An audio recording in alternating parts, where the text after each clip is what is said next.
जब टूटने लगे हिम्मत, जब हारने लगे हौसला, तो ये याद रखना, बिना मेहनत के, बिना संघर्ष के हासिल तख्त और ताज नहीं होते। ढूंढ लेना अंधेरे में ही अपनी मंजिल, दोस्तों ढूंढ लेना अंधेरे में ही अपनी मंजिल, क्योंकि ये जुगनू कभी रोशनी का मोहताज नहीं होता। तो हमें संघर्ष हर पर्याय में करना है, हर क्षेत्र में करना है, हर दृष्टिकोण से करना है। ये कतई नहीं सोचना है कि हम किस जगह हैं और किस तरीके की कठिनाइयों का सामना कर रहे हैं। हमें हर कठिनाइयों से पार पाना है, हमें आगे जाना है। बहुत ही महत्वपूर्ण कंटेंट, एक सुंदर सुनहरा अवसर आपकी पेशकश में बेसब्री से इंतजार कर रहा है। एक ऐसा लम्हा जहां से बहुतायत मात्रा में एग्जामिनर ने हमसे प्रश्न पूछ लिया है। हर वो परीक्षा जहां आप किसी बड़े एग्जाम की तैयारी कर रहे हैं या किसी नन्हे एग्जाम की तैयारी कर रहे हैं, तो हर जगह ये आपके लिए, ये कंटेंट आपके लिए एक अद्भुत पेशकश होगी, एक अनूठी पेशकश होगी। हमारी मेहनत ये रंग लाए, ये हमारी कोशिश होगी, और आपकी मेहनत आप पर पूरी तरीके से चढ़ जाए, ये आपकी किस्मत होगी। ध्यान दीजिएगा। तो हम बात करेंगे सिंधु घाटी सभ्यता के महत्वपूर्ण साक्ष्य और स्थलों की। आपको ये नाम सुन करके, ये हेडिंग्स देख करके ही अंदाजा लग गया होगा कि आज हमारे सामने क्या आने वाला है। सिंधु घाटी सभ्यता के साक्ष्य ये तो पूछे जाते हैं, सिंधु घाटी सभ्यता के महत्वपूर्ण स्थल यही तो पूछे जाते हैं एग्जामिनर, यही तो पूछे जाते हैं हमारे एग्जामों में। ध्यान दीजिए। तो हम यहाँ से शुरुआत कर लेते हैं। आज यहाँ के एक महत्वपूर्ण स्थल की बात करेंगे हम, जिसका नाम है हड़प्पा। और अब इससे जुड़ी हुई हर उस महत्वपूर्ण बातों को जानेंगे जिसकी हमें जरूरत है। हड़प्पा वासियों से ये मान के चलें, जब हम इन्हें एक कहानी के तरीके से लेते हैं, इतिहास एक कहानी है, एक दिन आप एक कहानी बन जाएंगे और हो सकता है एक कहानी बना जाएंगे। दोनों में अंतर है, तो आप पर निर्भर है आप क्या करने आए हैं। यहां देखिएगा, हड़प्पा की बात करें, सबसे पहला, हर वो प्रश्न इंपॉर्टेंट, ध्यान से सुनिएगा। सबसे पहला सिंधु घाटी सभ्यता का खोजा गया स्थल कौन सा है? तो आपका जवाब होना चाहिए हड़प्पा है। और इसके खोजकर्ता कौन है? तो 1921 ईस्वी की बात हम करेंगे और दयाराम साहनी जी का नाम हम लाएंगे। दयाराम साहनी जी, मैं आपको बताना ये चाहूँगा कि इसके 1921 के पहले ऐसा कोई साक्ष्य नहीं था कि जो ये पर्दाफाश कर पाए, ये ऐसी राज बता पाए कि जो आज से लगभग 4000-5000 वर्ष पहले की घटना को आपके सामने चित्रार्थ कर पाए। वो ये बता पाए कि हमारे पूर्वज कैसे थे, क्या हमसे पहले वाले लोगों ने, क्या हमसे पहले भी जीवन था, हजारों वर्ष पहले जीवन था। आपको सब पता है, आप ईस्वी की बात तो सब कुछ जानते हैं क्योंकि सब कुछ अंकित है। लेकिन यहाँ ऐसे साक्ष्य नहीं मिले, कोई रचना नहीं मिली, मिली भी तो हम उसे पढ़ नहीं पाए हैं। तो लिपियाँ तो ऐसी थी, चित्रात्मक थी, हम उसे पढ़ ही नहीं पाए। 1921 ईस्वी में दयाराम साहनी जी ने इस महत्वपूर्ण स्थल की खोज करके पूरे इतिहास जगत में एक चिंगारी सी दौड़ा दी। और ये खोज अकेले नहीं कर रहे थे, लेकिन श्रेय किसी मेन को दिया जाता है। इसलिए दयाराम साहनी जी, जैसे भारत की आज़ादी में बहुत से लोग योगदान कर रहे थे, लेकिन नाम कोई कोई ही कमा पाया है। तो दयाराम साहनी जी ने हड़प्पा के इतिहास को खोल करके जीवंत उदाहरण इस पूरी दुनिया के सामने ला करके एक अचरज सा पैदा कर दिया, इतिहास जगत में एक माहौल बना दिया। और देखना जरा, इनके साथ कुछ और नामों को भी याद इसलिए रखेंगे क्योंकि ये भी बहुत ही जरूरी हैं। माधो स्वरूप वत्स साहब, जिन्होंने 1923 ईस्वी में इसी हड़प्पा की संस्कृति के लिए अपना प्रारूप देने का प्रयास किया। अपनी मेहनत, जैसे हम लोग कर रहे हैं ना मेहनत, ऐसे ये लोग भी अपने अपने दायित्व का निर्वहन कर रहे थे। और एक नाम और आप याद रखेंगे, व्हीलर साहब का। व्हीलर साहब ने 1946 ईस्वी में, ये इनका योगदान है इस हड़प्पा की संस्कृति का पर्दाफाश करने के लिए, आपको सब कुछ दिखाने के लिए कि हड़प्पा के लोग क्या करते थे, क्या कार्य दायित्व उनका था, किन किन चीज़ों का वो प्रयोग करते थे। इस महत्वपूर्ण बात की चर्चा होगी। आगे देखिएगा, मैं बात करूंगा कि मांटगोमरी जो कि एक जिला था, कहाँ का? पाकिस्तान के पंजाब प्रांत का। पाकिस्तान में भी पंजाब प्रांत आता है, उसमें एक जिला है जिसका नाम है मांटगोमरी। इस जिले का नाम अब बदल दिया गया है और इसका नाम रख दिया गया है साहिवाल। देखिएगा, दयाराम साहनी जी को एक अद्भुत, एक अचरज तथ्य मिलता है। कहाँ पर? पंजाब के जब ये उत्खनन कार्य करवा रहे होते हैं जॉन मार्शल के दिए गए नेतृत्व में, इनके नेतृत्व में दयाराम साहनी जी के अध्यक्षता तो जॉन मार्शल साहब ने की थी, लेकिन हुआ क्या, मांटगोमरी जिला के आसपास जब उत्खनन का कार्य हो रहा था, उस दौरान यहाँ से एक अचरज चीज़ें यानी बाहर आती हैं, बहुत कुछ इतिहास के झरोखे खुल जाते हैं, पन्ने पलट उठते हैं। और ये जिला है कहाँ?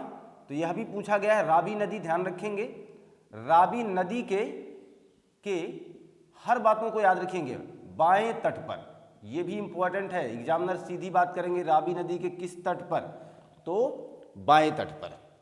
रावी नदी के बाएं तट पर पंजाब के यानी पाकिस्तान के पंजाब प्रांत में एक हमें मांटगोमरी जिला, जिसको अब वर्तमान में साहिवाल कर दिया है पाकिस्तान ने, यहाँ पर हड़प्पा नामक स्थल की खोज की गई। दयाराम साहनी जी ने खोज लिया। ये सारी बातें आपको तो याद रहनी चाहिए कि ये तो इनके चरित्रार्थ की बात हुई कि ये चित्र हमें आया कहाँ से मिला। अब हम बात करेंगे इसके महत्वपूर्ण साक्ष्यों की। अब आपको ये अद्भुत लगेगा, इससे आप ये जानकारी हासिल कर पाएंगे कि हड़प्पा के लोग, हड़प्पावासी किस तरीके से अपने जीवन को व्यतीत कर रहे थे, क्या क्या सामान उनके पास थे, क्या क्या हमारे लिए जरूरी है कि हम उन्हें जान करके अपने एग्जाम की परिप्रेक्ष्य में, अपने एग्जाम की दृष्टिकोण में अपने आप को बेहतर ढंग से इस समाज के सामने पेश कर पाएंगे। ये जो उद्देश्य, ये जो लम्हा, ये जो चीजें सोच करके आप बैठे हो ना, इसको थोड़ा सा हवा देने की जरूरत है। आप किसी चिंगारी से कम नहीं है, आग लग जाएगी जमाने में अगर ढंग का काम कर जाओगे आप तो। हकीकत है आपके अंदर बहुत ऊर्जा है, बहुत ही ज्यादा ऊर्जा, लेकिन यथार्थ टाइम पर, क्योंकि महात्मा बुद्ध ने कहा है ऊर्जा नष्ट हो जाती है, और आपको भी पता है। हकीकत यह है कि आप एक निश्चित समय पर, एक निश्चित अभिप्राय पर एक दायित्व तो नहीं निभा पाएंगे तो फिर समस्या है, लेकिन आप निभाओगे, मुझे पूरा विश्वास है। हम साक्ष्यों की बात करें, देखिए मैं सबसे पहले बात करूंगा हड़प्पा सभ्यता। एक बात मानना यार, कुछ कठिन सा लग रहा हो तो एक गांव समझ लो। हड़प्पा नाम के एक गांव की खोज हो गई। जब मिट्टी की खुदाई की गई तो नीचे दयाराम साहनी जी को एक बसा बसाया गांव जैसी संरचना मिली। इन्हें लगा कि इसके पहले यहाँ कोई लोग, यानी बहुत से लोग यहाँ रहते थे, हमारी तरीके से यह भी बसे हुए थे। फिर वहाँ पर उन्होंने उस दौरान तमाम चीज़ों को देखना प्रारंभ किया और चीज़ें मिलती गई। समझ रहे हैं? तो इससे ये पता चला कि हमारा जीवन कैसा था। हमसे इतने साल पहले रेडियो कार्बन विधि ने सारी बातें जानकारी दी कि इतने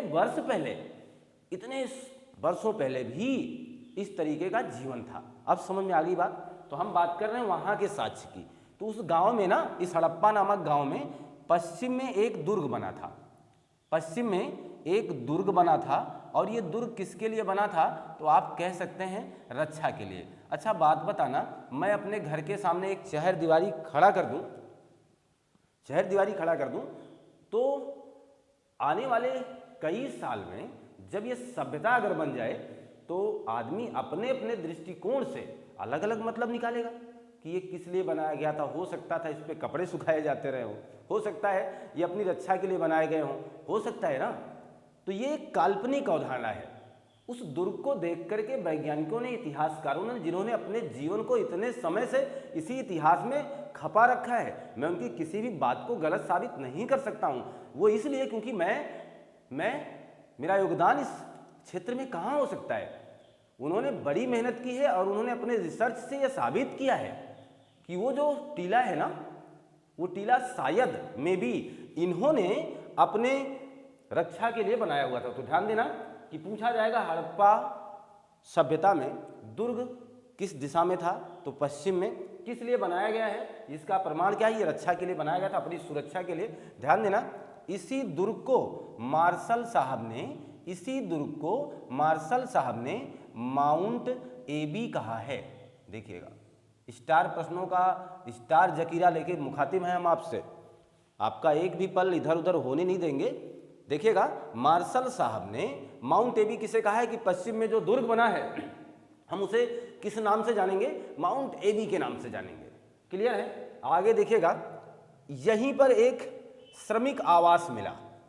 श्रमिक आवास का मतलब ये कैसे पता चल पा रहा है कि ये श्रमिक आवास है, पता नहीं कैसे चल पा रहा है, लेकिन इन्हें पता चला कि यहाँ कुछ काम करने के औजार रखे गए हैं, जिससे ये पता चला कि श्रम करने वाले, मेहनत मजदूरी करने वाले जैसा आज के ज़माने में है उस तरीके के लोग तब भी थे। उनके लिए एक अलग से आश्रय बना हुआ था। जो उच्च वर्ग के लोग थे, जिनके अंदर ये कह सकते हैं क्षमता ज़्यादा रही होगी, कार्य क्षेत्र में बुद्धिमान रहे होंगे, वो उनका एक अलग परिपाटी था, उनका रहन सहन अलग था, इनका रहन सहन अलग था। मजदूर वर्ग तब भी बांटे गए थे। वही बात यहाँ है, जो श्रमिक आवास बना हुआ था। अब देखिएगा, यहाँ पर क्या मिला है, अन्नागार मिला है। एग्जामिनर ने प्रश्न भैया धड़ल्ले से पूछा है, अन्नागार, मोहनजोदड़ो का स्नानागार और यहाँ का अन्नागार इतिहास के सबसे महत्वपूर्ण प्रश्नों में से शामिल है।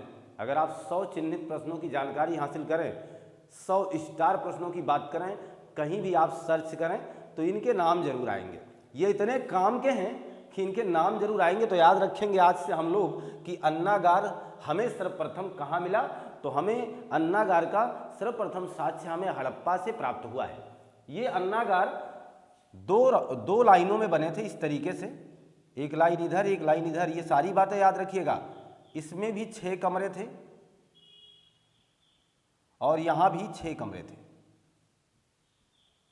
ठीक है, तो 6 कमरे दोनों तरफ थे, यानी 6 कमरे इधर और 6 कमरे इधर, कुल मिलाकर के कितने हो गए, 12। तो 2 लाइनों में 12 बृहद अन्नागार की संरचना हड़प्पा में मिली। इससे पता चलता है कि ये लोग क्या करते थे, खाद्य पदार्थों का आवश्यकता से ज़्यादा उत्पादन करते थे और उस अवशेष निधि को, अवशेष उत्पादन को, जो हमारे खाने से ज़्यादा बच जाएगी, मैं उसका व्यापार करूँगा, मैं इसे मेसोपोटामिया भेज दूंगा, मैं इसे मिस्र की सभ्यता को दे दूंगा। मैंने आपसे बताया था कि इसके साथ साथ, इसी हड़प्पा के साथ साथ, इसी सिंधु घाटी सभ्यता के साथ साथ, सिंधु घाटी सभ्यता को दूसरे तौर पे हड़प्पा सभ्यता भी कहा जाता है, क्योंकि ये पहला स्थल है। इसी समय मेसोपोटामिया की सभ्यता ईरान में विकसित हो रही थी। इसी समय आपके मिस्र वालों की सभ्यता, चीनी सभ्यता, आदि सभ्यताएं विकसित हो रही थी। तो व्यापार होता था। इसीलिए ये अन्नागार किसके किनारे बनाए गए थे, नदी के किनारे। तो ध्यान देना, नदी तो वही है आपके सामने, रावी मैंने लिखा है। इस नदी के किनारे इस अन्नागार को बना दिया गया, जिससे जो अन्न एक्स्ट्रा होगा वो इसी नदी मार्ग से उस दूसरी सभ्यता को दे दिया जाएगा। समझ गए मैं आगे बात हमारी। तो अन्नागार की संरचना इस तरीके से मिला। देखिएगा, अद्भुत बात, 18 वृत्ताकार चबूतरे मिले हैं यहाँ पर, 18 वृत्ताकार चबूतरे मिले हैं। अब इसका अलग अलग अभिप्राय, अलग अलग दृष्टिकोण से अलग अलग मतलब निकाल सकते हो। आपके पास कुर्सी है, आपके पास विशेष विशेष प्रकार की तमाम सामग्रियां आप बना रखे हो, इन्होंने चबूतरा बना रखा था मेरे हिसाब से। और ये हमारे इतिहासकार भी यही कह रहे हैं कि इन चबूतरों पर ये आराम के पल, आनंददायक समय, जो अब लोगों के जहन से, जिंदगी से चला जा चुका है, ये बिताते रहे होंगे। आज आपके पास फुर्सत के चंद लम्हे नहीं हैं। तब यानी उस समय के आदमियों के पास मेरे हिसाब से बहुत टाइम होता था और वो एक दूसरे के साथ स्पेंड करते थे। इसलिए ऐसे विशालकाय चबूतरे बनाते थे और उन चबूतरों पर बैठ करके गपशप करते थे, यानी बातचीत किया करते थे। जी हाँ, तो 18 वृत्ताकार चबूतरों का निर्माण हुआ। देखिएगा, मज़ेदार बातों से जोड़ूंगा अभी आपको। यहाँ मातृदेवी की पूजा मिली, यानी मातृदेवी की मूर्ति मिली, मातृदेवी की मूर्ति, जिससे ये साक्ष्य मिलता है, जिसका ये प्रमाण। अच्छा देखना जरा, मातृदेवी की मूर्ति आपको मिलने से क्या पता चलेगा, आपको तुरंत ये बात आपके दिमाग में आएगी कि ये लोग मातृशक्ति की पूजा करते थे। जिस तरीके से आज हम विभिन्न प्रारूपों में विभिन्न देवियों की पूजा करते हैं, माँ लक्ष्मी की पूजा करते हैं, माँ दुर्गा की पूजा करते हैं, अन्य देवियों की ऐसे ही हम पूजा कर रहे हैं। लेकिन इनका जो ये पूजा करने का तरीका था, हम थोड़े बदमाश लोग हैं। हम मातृदेवी की पूजा करते हैं लेकिन महिलाओं को यथावत सम्मान नहीं देते हैं। आपको ये जानकर खुशी होगी या हर्ष होगी या पीड़ा होगी या तकलीफ होगी, मुझे इससे नहीं मतलब है। मेरा मतलब केवल इतना है, आपको जानकारी प्रेषित करना।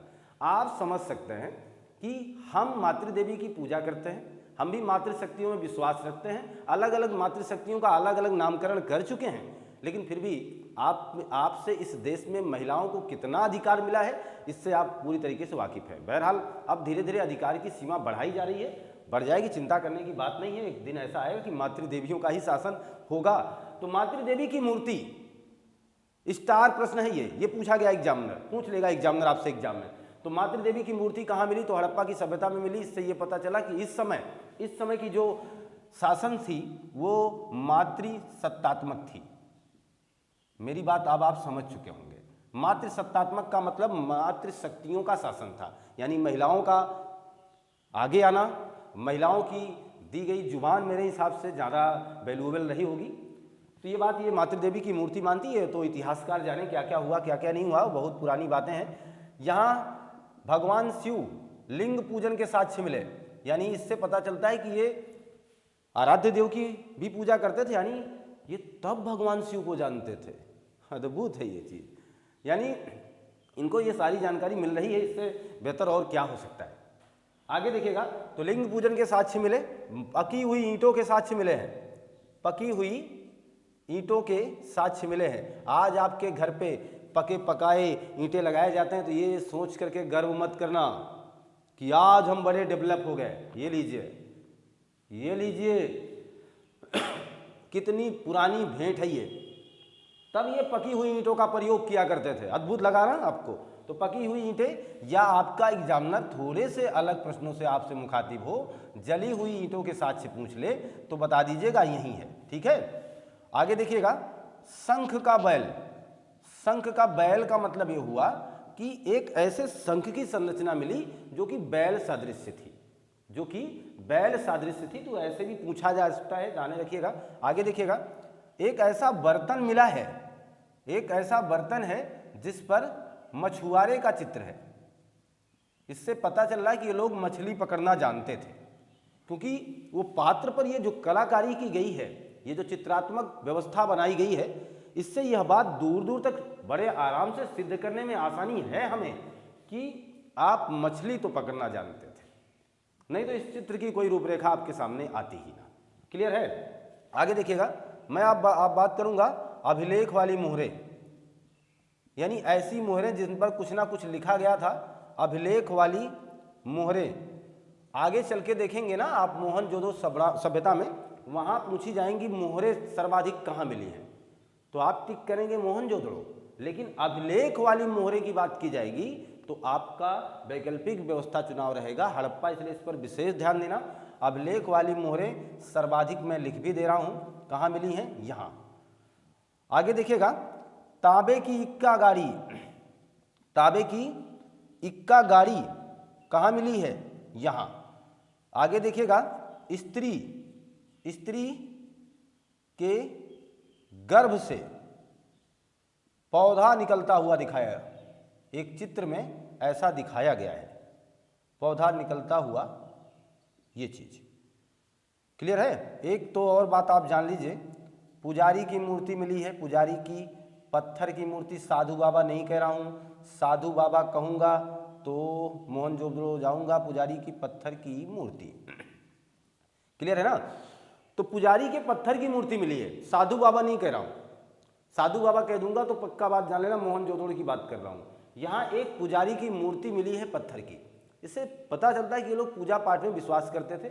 मातृदेवी की मूर्ति मिली है, लिंग की पूजा करने के साक्ष्य मिले हैं, इससे ये सारी बातों की जानकारी हो रही। इक्का गाड़ी देखिए, तांबे की इक्का गाड़ी मिली है। अद्भुत दो चीज़ें और याद कर लीजिए, यहाँ पर लकड़ी के कब्र मिले हैं, लकड़ी के कब्र, जिनको इतिहासकारों ने क्रमशः दो नाम दे दिए हैं। एक तो नाम दिया है RH-37 और एक नाम दिया है H करके।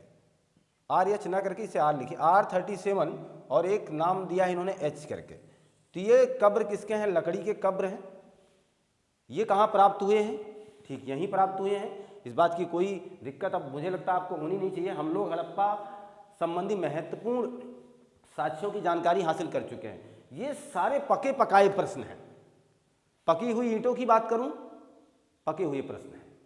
आपसे लकड़ी के कब्र की बात करूं, 100% इंपॉर्टेंट प्रश्न है। यहाँ आप देख सकते हैं संघ के बैल का मछुआरे का चित्र कहाँ मिला, पश्चिम में दुर्ग बना, किस लिए बना, श्रमिक आवास कहाँ पाए गए, अन्नागार कहाँ पाए गए, स्त्री के गर्भ से पौधा कहाँ निकलता हुआ दिखाई दिया है। तो ये सारी बातें आपको हड़प्पा सभ्यता में मिल जाएंगी। मुझे लगता है कि पूरी हड़प्पा सभ्यता की एक बेहतरीन पोस्टमार्टम हम लोग कर चुके हैं और यहाँ दिए गए दयाराम साहनी जी के प्रस्तुत किए गए अन्य तमाम प्रकार के लोगों द्वारा प्रस्तुत किए गए महत्वपूर्ण साक्ष्यों को अब हम अपने पास रखेंगे और आगामी एग्जाम में पार्टिसिपेट करते समय पूरे मनोबल से प्रतिभाग करेंगे। आप इसका स्क्रीनशॉट लीजिए। ये मान चलें कि आपने स्क्रीनशॉट ले लिया होगा। सिलसिले को आगे बढ़ाइए और अब हड़प्पा के बाद इसी सिंधु घाटी सभ्यता का दूसरा गांव बसाइए। गांव इसलिए कह रहा हूं कि गांव कहने से आप समझ सकते हैं, स्थल की बात कर रहा हूं। दूसरा स्थल ले आइए, यानी एक हड़प्पा आ गया, इसके बारे में जाने हम। अब हम बात करेंगे, अभी मूवी आई है, हो सकता है आपने देखा हो, मोहनजोदाड़ो आई ना। इस मूवी ने हमें बहुत कुछ बताने का भी प्रयास किया है। वाकई में आप उस वहाँ से देख करके उस मूवी को माध्यम से भी इस मोहनजोदड़ो की बहुत कुछ जानकारी हासिल कर सकते हैं। मोहनजोदड़ो की बात करें, ये कब हमारे सामने आया, इसके लिए प्रयास किसने किया या इसकी खोजकर्ता किसे कहा माना जाएगा? राखाल दास बनर्जी। राखाल दास बनर्जी, या हम इन्हें शॉर्टकट में RD बनर्जी कह सकते हैं। इन्होंने कब की इसकी खोज? 1922 ईस्वी में, ठीक एक वर्ष बाद। मैंने कहा नहीं कि एक चिनगारी सी लगा दिया उन्होंने दयाराम साहनी जी ने। तो अब राखाल दास बनर्जी भी इसी परिप्रेक्ष्य में दूसरे स्थल की खोज करके इतिहास के सामने रख देते हैं और कहते हैं देखिए यहाँ भी एक बस्ती है, यह भी सिंधु घाटी सभ्यता के समय की है। यहाँ भी एक गांव बसा हुआ था, यहाँ के लोग कुछ इस तरीके से काम कर रहे थे, यहाँ की रूपरेखा कुछ इस तरीके से थी। ध्यान दीजिएगा, बहुत ही व्यवस्थित रूपरेखा मैं आपको बताना चाहूँगा कि ये लोग बहुत ही डेवलप काम कर रहे थे, बहुत ही विस्तृत क्षेत्र में अपने आप को प्रस्तुत करने का पूरा इनका प्रयास था। इनके पास वो चीज़ें हैं कि जिन्हें देख करके आपको एक बार अचरज सा लगेगा कि इतने साल पहले, आज हम ये व्यवस्था देख पा रहे हैं, इतने साल पहले इनके पास इतनी व्यवस्था थी। आप थोड़ा सा, मैं मान के चलूँ कि 30 से 40 वर्ष रिकैप जाइए और सोचिए, तो हर व्यक्ति के पास जल यानी पानी पीने के लिए ज़्यादातर लोग कुएं का इस्तेमाल किया करते थे। अभी हम लोगों के समय की बात कर रहे हैं, यानी जब हम काफ़ी छोटे रहे तो उस समय की बात करें तो लोग कुएं का पानी पीते रहे। और आपको भी शायद इस बात की जानकारी हो, सबके मकान लगभग कच्चे ही मिट्टी यानी मिट्टी के ही बने हुए थे और अभी ये व्यवस्था आई। तो आप सोचिए, बहुत वर्ष पहले यानी कई हजार वर्ष पहले लोग अपने घर में पकी ईंटों का प्रयोग कर रहे हैं। इसका मतलब हम तो पीछे थे, वो काफ़ी डेवलप थे।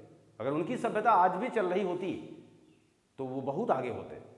लेकिन कारण क्या है? आप ये सोचेंगे किसी वो सभ्यता क्यों हो गए, वो बीत क्यों गए, वो चले क्यों गए, उनको धरती के नीचे जाना क्यों पड़ा? ये नेचर की मार है। प्रकृति जिस दिन आप इसके साथ बहुत खिलवाड़ कर रहे हैं, हम मानव जितना इसके साथ अमानवीय व्यवहार कर रहे हैं जो बिल्कुल अनुचित है, एक दिन हो सकता है ये नेचर इस पूरी कायनात को सभ्यता बना दे। एक कोरोना वायरस ने सबको पागल कर दिया, आदमी की हैसियत कितनी है उसने अकेले दिखा दिया।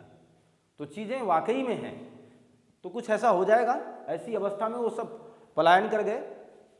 मोहनजोदड़ो जो कि राखाल दास बनर्जी जी की खोज है, इस खोज में बहुत ही मज़ा आने वाला है आपको। एक पाकिस्तान में लरकाना ज़िला है, लरकाना ज़िला है। पहले इसकी स्थिति की बात कर लेते हैं, जैसे वहाँ बात किया हम लोगों ने, है ना, साहिवाल ज़िला।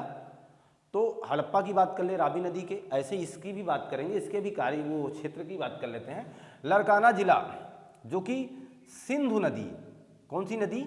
सिंधु नदी के दाएं तट पर, ध्यान दीजिएगा, दाएं तट पर। हड़प्पा कहाँ था? रावी नदी के बाएं तट पर। सिंधु कहाँ है? ये मोहनजोदड़ो कहाँ है? तो सिंधु नदी के दाएं तट पर। क्लियर है ना? यहां तक की बातें क्लियर हो गई। देखिए लड़काना जिला ये कहाँ मिलेगा आपको? ये आपको भी पाकिस्तान में मिल जाएगा। पाकिस्तान, जहां हम लोगों ने हड़प्पा की बात जानी वो भी पाकिस्तान में था, यह भी तत्कालीन पाकिस्तान का ही हिस्सा है, इस बात में कोई दो राय नहीं है। ध्यान दीजिए, इसी मोहनजोदड़ो के कुछ उपनाम हैं जो हूबहू एग्जाम में पूछे गए हैं, कई बार आए हैं, हम लोग इस पर भी चर्चा बना लेते हैं। मोहनजोदड़ो को मृतकों का टीला कहा जाता है। क्यों कहा जाता है? अभी मैंने आपसे बताने का भी प्रयास किया और वो प्रयास मेरे हिसाब से सफल रहा होगा अगर आप सोच रहे हैं तो। मृतकों का टीला इसलिए क्योंकि लाशें दब गई ना यहाँ पे, ये टीला शमशान बन गया, ये टीला एक कब्रिस्तान बन गया, इसीलिए इसे मृतकों का टीला कहते हैं। एक अभी अतीत की बात करें, यानी कुछ समय पहले की बात करें, अभी हमने आपसे कहा कि 50 से 100 वर्ष मान लीजिए, इतने समय पुराने की बात करें तो यहाँ लोग जाने से डरते थे। 1922 में इसकी खोज होने के बाद यहाँ आसपास लोग भटकना नहीं चाहते थे, डर लगता था उन्हें पता चलता था कि यहाँ से कुछ साएं साएं की आवाज़ आती है, वो जो हॉरर मूवियों में दिखाया जाता है, कुछ इस तरीके की आवाज़ आती है जिससे ये पता चलता है कि आज भी वहाँ छन छन की वो आवाज़ पायल की थी, ऐसा लोगों का मानना था। और अगर उनकी बात मैं मान लूँ तो इसका मतलब ये सिद्ध हो जाता है कि उस समय की महिलाएं पायल पहनती रही होंगी, लेकिन पता नहीं, ये हम इतिहासकारों की बात नहीं कर रहे हैं, ये आपस में बस इस तरीके से रोडों पर टहलने वाले एक आम नागरिक की बात कर रहे हैं, वो उधर से गुजर रहे थे तो उन्हें लगा ऐसा। और ये भयानक स्थिति आसपास के क्षेत्रों में देखी गई, वो डर आसपास के लोगों में हूबहू हृदय में बैठ चुका था। इसीलिए इस टीले को एक और उपनाम दिया गया, इसे कहा गया प्रेतों का टीला। प्रेतों का टीला, या इसे ही कहा जाता है प्रेतों का घर। प्रेतों का घर, कबीरदास जी ने कहा है ना कि ऊपर जामी घास, यानी यह तन कांचा कुंभ है, लिया फिर था साथी, ढपका लागा फूट गया कछु ना आया हाथ। यानी जिस पर इतना नाज करते हो ना, जिस काया पे इतना घमंड करते हो, जहाँ पर इतनी ज़्यादा कॉस्मेटिक यूज करते हो, जहाँ पर क्रीम पाउडर लगा करके रोज़ अपने आप को सजा धजा करके इस जमाने के सामने एक सुंदर सी मूर्ति के समान पेश करना चाहते हो, जहाँ हर जगह आप अपनी अदाओं से, हम हर बार की बात कर रहे हैं, अपनी अदाओं से पूरे इस कालचक्र को मोहना चाहते हो, आकर्षित करना चाहते हो, बेकार है। ये एक काया है, एक निश्चित समय बाद ढल जाएगी। इसलिए उन्होंने कहा ये कच्चे घड़े के समान है, ढपका केवल लग जाएगा ना एक छोटा सा तो फूट जाएगा, डिस्ट्रॉय हो जाएगा। तो ये देखिए प्रेतों का घर बन गया, इतनी बड़ी सभ्यता प्रेतों का घर बन गई, इतनी बड़ी सभ्यता मृतकों का टीला कही गई, इतनी बड़ी सभ्यता को लोग देखिए किस तरीके से जान रहे हैं। आगे समझिएगा, मैं इसे एक और नाम देने वाला हूं, सिंधु का बगीचा। यही स्पेशल बात थी। क्यों कहा इसे? यार वही है ऊपर जामी घास, यानी जब बड़े बड़े मकान धराशायी हो जाएंगे उनके ऊपर घास जम जाएगी, यहां पर इनके ऊपर एक अच्छा सा गार्डन बन गया, इसीलिए इसे सिंधु का बगीचा कहा गया। तो ये चीज आपके सामने आ गई, मृतकों का टीला, प्रेतों का टीला, प्रेतों का घर, सिंधु का बगीचा, और इसे ही कहा जाता है स्तूप टीला। ये सारे प्रश्न एक साथ आपको तो कतई कहीं नहीं मिलेंगे। ये कोशिश हमारी है कई क्षेत्रों की एक विस्तृत रूपरेखा आपके सामने रखने की, जिससे आपको निराकरण करने के लिए अब किसी दूसरे बुक्स वगैरह की जरूरत ना पड़े। आप हमारे साथ जुड़े हैं तो आपको पूरी तरीके से मैं कंटेंट प्रोवाइड करा ले जाऊं, ये मेरा विश्वास, यही मेरी आशा है। और इसी आशा के साथ अब कार्य क्षेत्र का निर्वहन आगे करेंगे और हम लोग बात करेंगे यहाँ पर मिले हुए महत्वपूर्ण साक्ष्यों की, यहाँ पर मिले हुए महत्वपूर्ण उस जानकारियों को जिनसे हमारे एग्जामिनर हमसे बार बार रूबरू होते रहे हैं। जी हाँ, लीजिएगा पहला साक्ष्य, इस मोहनजोदड़ो सभ्यता का सबसे स्टार प्रश्न जिसे कहा गया स्नानागार। स्नानागार, परंतु ये कैसा स्नानागार है? बृहद, इतना बृहद है कि जॉन मार्शल साहब अचरज में पड़ गए। इतना बृहद है, जॉन मार्शल साहब को एक पंक्ति कहनी पड़ी। उन्होंने कहा, जॉन मार्शल साहब ने कहा, तत्कालीन समाज की, तत्कालीन दुनिया की सबसे बड़ी अचरज ये स्नानागार है। जैसे आज आप आश्चर्यचकित कर देने वाली चीज़ों में चीन की दीवार को गिनते हैं, जैसे आज आश्चर्यचकित कर देने वाली चीज़ों में अपने भारत का ताजमहल देखा जाता है, इसी तरीके से जॉन मार्शल साहब ने इस स्नानागार को देखने के बाद ये कहा कि यह तत्कालीन समय की, यानी तत्कालीन उस समय की, तत्कालीन समय की सबसे बड़ी अचरज है, सबसे बड़ी अचरज है। कौन? यही बृहद स्नानागार किसने कहा? जॉन मार्शल साहब ने ये बात बोली। मोस्ट इंपॉर्टेंट प्रश्न है ये। स्नानागार बृहद है, स्नानागार की रूपरेखा पूछी गई है एग्जाम में। तो लंबाई कितनी है, चौड़ाई कितनी है और इसकी गहराई कितनी थी, इस बात को जान लेते हैं। स्नानागार का मतलब क्या समझ रहे हो? आज के कुछ समय पहले कुएं से लोग पानी पीते थे, याद आ रही बात? उसके और पहले लोग कैसे पीते रहे होंगे? तालाब से। क्लियर है ना? कुआं एक विकसित प्रारूप रहा होगा, तो लोगों को पता चला होगा, इसलिए घर घर कुएं स्थापित किए गए, बनाए गए और कुएं का जल निकाल करके लोगों ने पिया। उसके पहले क्या रहा होगा, ये व्यवस्था आप जान सकते हैं। आज किसी की दाह संस्कार होने के बाद, यानी किसी व्यक्ति को इस दुनिया से अलविदा कह देने के बाद, जाने के बाद, पलायन कर जाने के बाद, उसके घर वाले उसके अंत्येष्टि क्रिया का बेहतरीन ढंग से संपादन करने का प्रयास करते हैं। भले उनका रो रो के बुरा हाल होता है, लेकिन उस कार्य दायित्व का निर्वहन करने के लिए पूरी तरीके से आगे आता है पूरा परिवार, और उनके अंतिम संस्कार की हर रूपरेखा का बेहतरीन ढंग से चित्रांकन करता है। मैं उस चीज़ को बड़ी शिद्दत से सहमति व्यक्त करता हूँ। वो सारे कार्यक्रम, सारे कर्मठ और भी होते बेहतर था। कारण ये क्या है? ये इसलिए क्योंकि कम से कम उस जाने वाले व्यक्ति को, जो चला गया, उसे कुछ एहसास नहीं, वो एक ऊर्जा है, नष्ट हो गई। इसके लिए आप अभी खड़े हैं, जमाना है साहब, जिंदा है आप तो, सांसें हैं अगर आपके धड़कनों में, धड़क रहा है आपका हृदय आज भी 72 से 75, 80, 90 बार। कोई कंधा नहीं देता है। आपको पता चल गया कि मरने के बाद ही लोग कंधा देते हैं, तो बात ये होगी उस समय की। यानी वहां इतिहासकारों का यह मानना है कि एक इस तरीके का स्नानागार मिला, कुछ इस तरीके का, जिसकी ये थोड़ी सी मैंने रूपरेखा बनाने में थोड़ी सी मिस्टेक की है, और मैं इसको थोड़ा सा इस तरीके से ले जाना चाहूँगा और आपको समझाने में जिससे आसानी हो। ये लंबाई है, लंबाई को मैं थोड़ा सा ज़्यादा दिखाना चाहता था, और ये चौड़ाई होगी, तो मान के चलें कि 11.8 मीटर ये लंबा था और 7.01 मीटर ये चौड़ा था। और इसकी जो गहराई है, गहराई लिख दे रहा हूँ मैं, इसकी जो गहराई है वो 2.43 मीटर है। इतना बड़ा स्नानागार, और इसमें देखना, यानी उत्तर दिशा से, इधर से सारा ग्राफ अपने दिमाग में सेट कर लो, कुछ भी प्रश्न एग्जामिनर बना सकता है। उत्तर से और दक्षिण दिशा से इसमें प्रवेश करने के लिए सीढ़ियाँ बनाई गई थी। यहाँ इसके पश्चिमी, ये उत्तर, ये दक्षिण, ये पश्चिम, तो यहाँ ये जो दक्षिण वाला हिस्सा है, यानी दक्षिण पश्चिम में एक नाली, यानी एक इस तरीके की संरचना बनाई गई थी जिससे कि गंदा पानी बाहर निकल सके।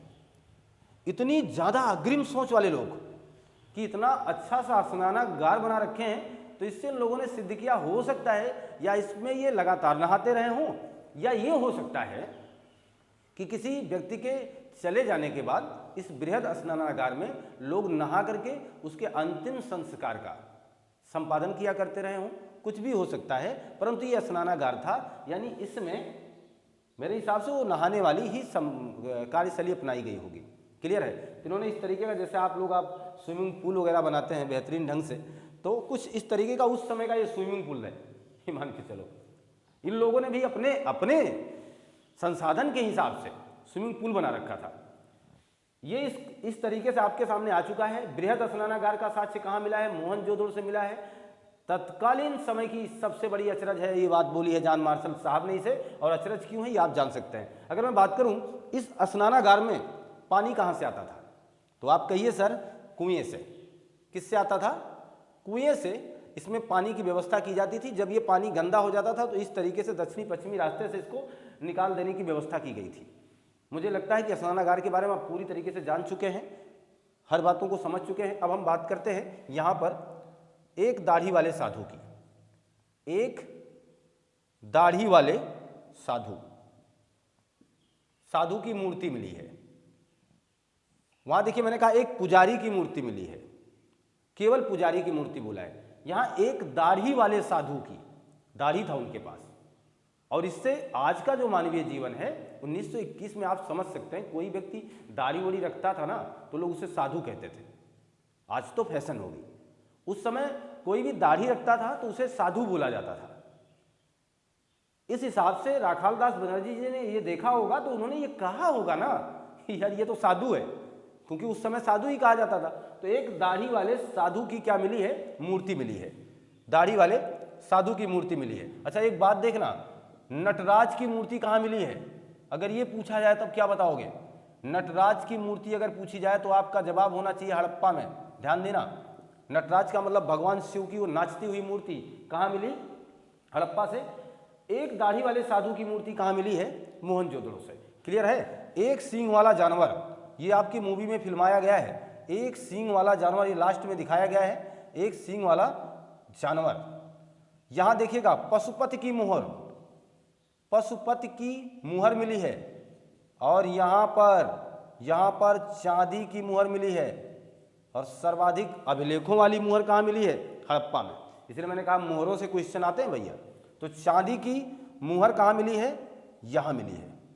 ठीक, चांदी की मुहर हो गई। कुछ बातें यहां भी अभी नोट करता चलता हूं। यहां देखिएगा कांसे की नर्तकी कहाँ मिलेगी?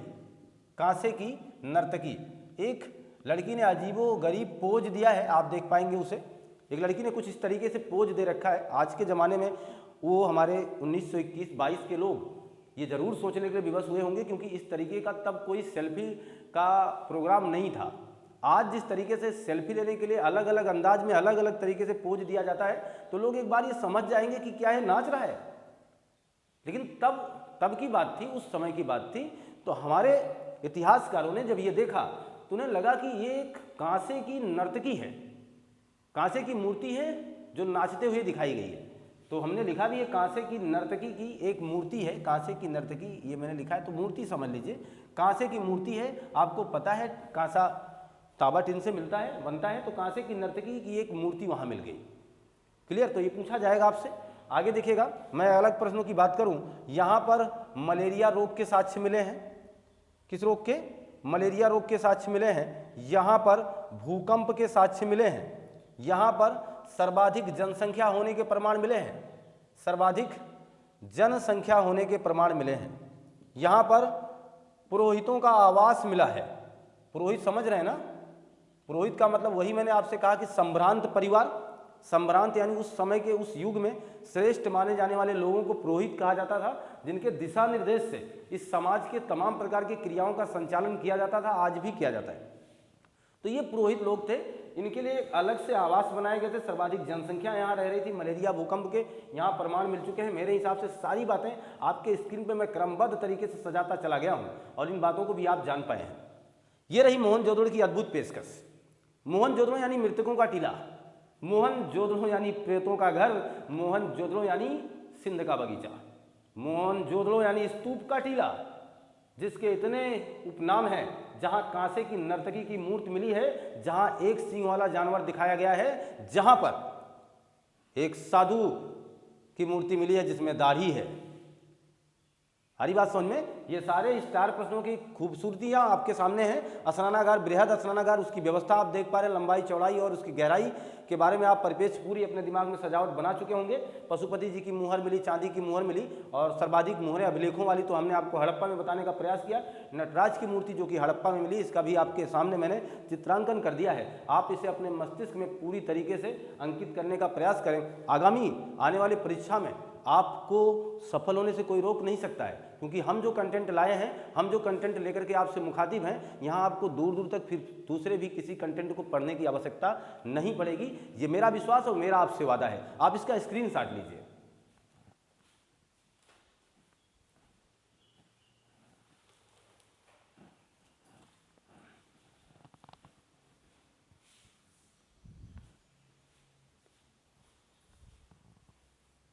ये मान चलें कि आपने स्क्रीनशॉट ले लिया होगा।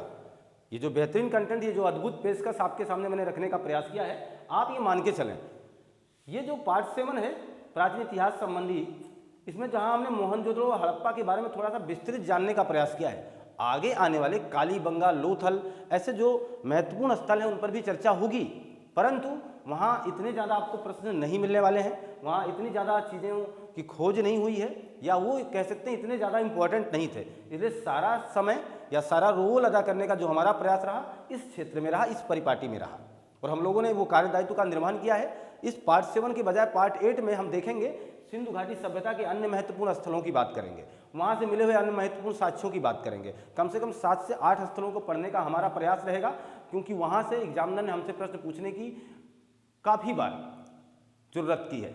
हम उस जुर्रत के लिए, उस हौसले के लिए तैयार होंगे और अपने आप को एक अद्भुत तरीके से पेश करने के लिए पूरी मेहनत करेंगे, पूरी जद्दोजहद करेंगे। तो आपको अगर ये कंटेंट अच्छा लगा है, अगर हमारे कार्यदायित्व आपको अब अच्छे लग रहे हैं और हम अपने कार्यदायित्व का निर्वहन आपको बखूबी कर पा रहे हैं, तो आप लाइक शेयर सब्सक्राइब करना मत भूलिएगा। अपने दोस्तों को जोड़िए, इस चैनल से ज़्यादा लोगों के पास शेयर करने का प्रयास करिए। खूब पढ़िए, आनंददायक अवस्था में आकर के अपने आप को इस पढ़ाई के माध्यम से अपने आप को तैयार करिए, ज़्यादा से ज़्यादा पढ़िए। स्वस्थ रहिए, मस्त रहिए। मिलते हैं हम आपसे नए कंटेंट में। आपका दिन शुभ हो। आपको बहुत बहुत धन्यवाद।